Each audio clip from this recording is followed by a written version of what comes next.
इस मूवी की स्टार्ट सर्दियों में होती है और हम विंसी को अपने पेरेंट्स के साथ हमेशा हमेशा के लिए अपने गांव जाते हुए देखते हैं। थोड़ा आगे जाकर ये लोग खो जाते हैं और विंसी के पापा वहां उतरकर गांव का रास्ता पूछते हैं एक ट्रक वाले आदमी से। फिर वो आदमी अजीब बिहेव करता है और जल्दी जल्दी गांव का रास्ता बताकर वहां से चला जाता है।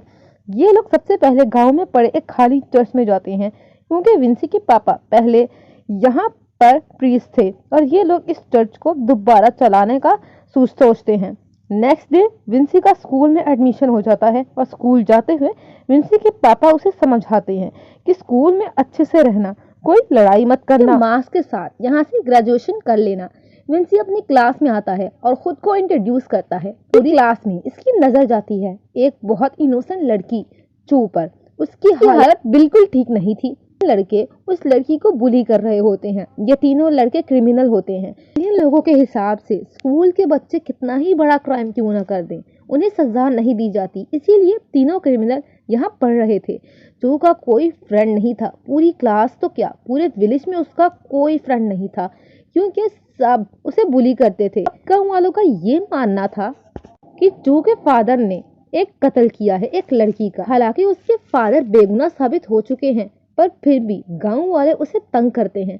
विंसी ये सब देख रहा होता है पर वो कुछ कहता नहीं है।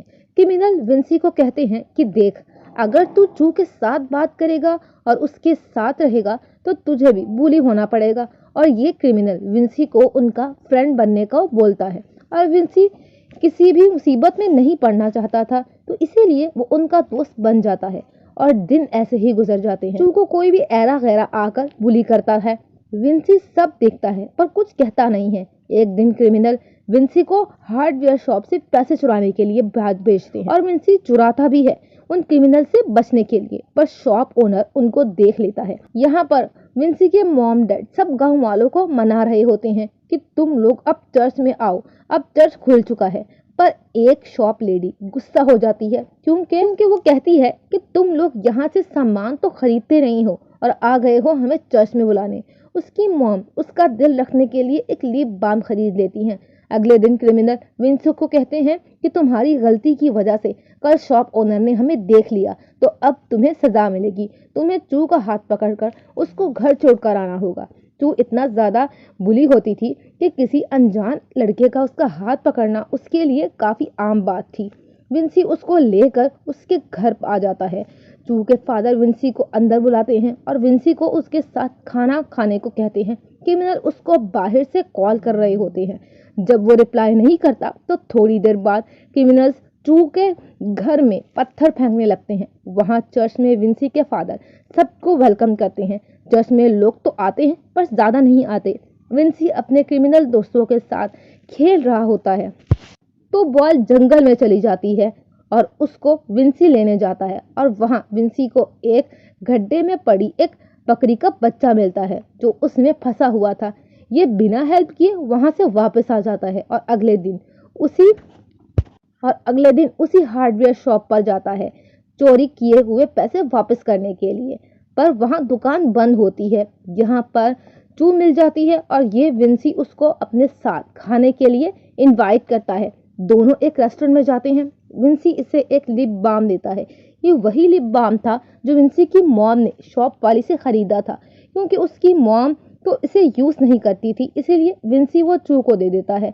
यहाँ चू को अच्छा लगता है, वो स्माइल करती है और थैंक यू बोलती है। तभी विंसी को पुलिस स्टेशन से कॉल आती है और उसको वहां जाना पड़ता है। वो तीनों क्रिमिनल्स हार्डवेयर शॉप पर चोरी करते हुए पकड़े गए थे और उन्होंने सारा इल्जाम विंसी पर लगा दिया था। उन क्रिमिनल्स ने बोला था कि विंसी एक चोर है और हम तो सिर्फ विंसी की हेल्प कर रहे थे चोरी करने में।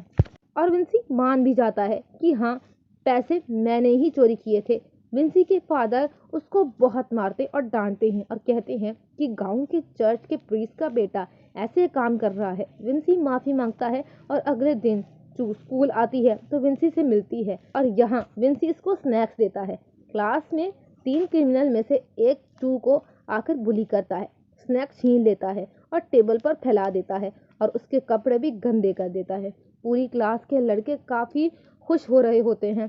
चू बाथरूम जाकर कपड़े साफ करने लगती है और बहुत सैड होती है। चू बुली तो रोज होती है पर उसे ज़्यादा बुरा आज इसलिए लग रहा था क्योंकि वो स्नैक्स उसे विंसी ने दिए थे। घर जाते हुए चू विंसी से मिलती है और उसके साथ चर्च के टेम्पलेट लगाने में मदद लेती है और पूछती है कि क्या मैं चर्च में अलाउ हूँ। विंसी मुस्कुरा कर कहता है हाँ, तुम आ सकती हो। कुछ टाइम बाद विंसी चू को लेकर चर्च में आता है। गांव की लेडीज उसको देखकर मुंह बनाने लगती हैं और फिर विंसी चू को अपने पेरेंट्स से मिलवाता है। उसके पेरेंट्स बहुत खुश होते हैं कि पहली बार उनका बेटा अपनी किसी स्कूल फ्रेंड को चर्च में लेकर आया है। और जब विंसी के फादर को पता लगता है कि चू के फादर के ऊपर मर्डर का इल्जाम लगा था तो वो बहुत गुस्सा होते हैं और कहते हैं कि इस लड़की को यहाँ से लेकर चले जाओ। और ये दोनों वहाँ से चले जाते हैं। यहाँ से बाहर जाते हुए क्रिमिनल्स चू को पकड़ लेते हैं और बुली करने लगते हैं। पर विंसी चू की साइड लेता है, चू के लिए लड़ाई करता है उन सब के साथ। वो क्रिमिनल्स क्योंकि ज़्यादा थे तो वो उसे बहुत मारते हैं और ये दोनों वहाँ से भागते जंगल में पहुँच जाते हैं। विंसी आज चू को वहीं लेकर आया था जहाँ उसने उस बकरी के बच्चे को देखा था। वो बकरी अब भी उसे गड्ढे में पड़ी हुई थी। फिर ये लोग उस बकरी को वहाँ से निकालते हैं और दरख्त के साथ बांध देते हैं और जंगल में घूमने लग जाते हैं। घर जाते हुए उन्हें एक फार्म दिखता है जहाँ बहुत सारी बकरियां और जानवर बंधे हुए थे। वो बकरी भी शायद उसी फार्म से निकलकर भागी होगी। वापस आकर ये दोनों उस बकरी के लिए कपड़े खरीदते हैं क्योंकि ठंड का मौसम है और ले जाकर उसे पहनाकर घर लेकर आने लगते हैं।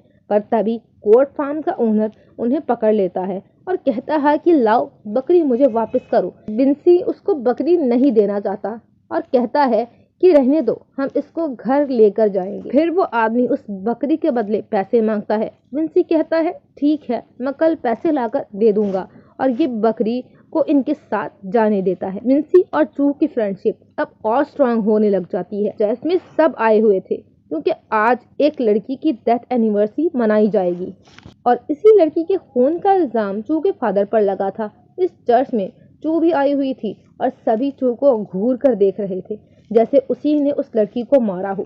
चू वहां से भाग जाती है। विंसी उसके पीछे जाता है और माफी मांगता है क्योंकि उसको नहीं पता था कि चर्च में आज ये होने वाला है।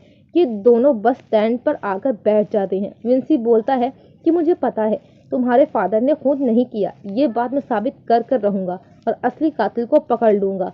चू कुछ भी नहीं कहती, वो बस में बैठकर चली जाती है। विंसी फिर घर आकर अपनी मॉम के पर्स से पैसे चुराता है ताकि वो उस गोट ओनर को दे सके और चू सैलून में जाकर न्यू हेयर स्टाइल करवा लेती है। और अगले दिन जब स्कूल आती है तो सभी उसका मजाक बनाते हैं और न्यू स्टाइल काफी मजाक बनाया जाता है। यहाँ विंसी आ जाता है और इनमें से एक को पकड़कर मारने लग जाता है और इस वजह से बाकी के लोग विंसी को मारने लग जाते हैं। रोज विंसी भी बुली होता था और जो पैसे विंसी ने चोरी किए थे वो लोग छीन कर ले गए थे। यहाँ चू भी आ जाती है और समझ जाती है कि पैसे तो छीन लिए गए हैं तो अब गोट ओनर को हम क्या देंगे।